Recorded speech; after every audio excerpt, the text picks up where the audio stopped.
యేసుక్రీస్తు మీ కొరకు బాధపడి మీరు తన అడుగు జాడల యందు నడుచుకున్నట్లు మాదిరి ఉంచిపోయిన యేసుక్రీస్తు ఈ ప్రపంచానికి వచ్చింది చప్పట్లు కొట్టించుకోవడానికో బ్యానర్లు కట్టించుకోవడానికో కాదు. ఒక మానవ జీవితానికి మాదిరిని చూపించడానికి వచ్చాడు. ఎలాంటి మాదిరి అంటాడు? నిన్ను వలె నీ పొరుగు వారిని ప్రేమించు. ఆయన యోహాను శుభవార్త 13వ అధ్యాయం 34 అంటాడు, నేను మిమ్మల్ని ప్రేమించినట్లే మీరు ఒకరినొకరు ప్రేమించండి అని చెప్పాడు. ప్రేమించడం ఆయన తత్వం. ఒక రోజున కొండ మీద ప్రసంగం చేసి దిగి వస్తున్నప్పుడు ఒక కుష్టి వ్యాధి కలిగిన వాడు, నీకిష్టమైతే నన్ను శుద్ధినిగా చెయ్యి అన్నాడు.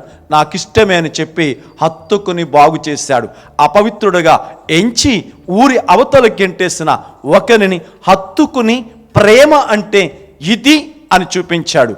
ఆయన కాళ్ళు కడగటంలో కూడా మాదిరి చూపించాడు.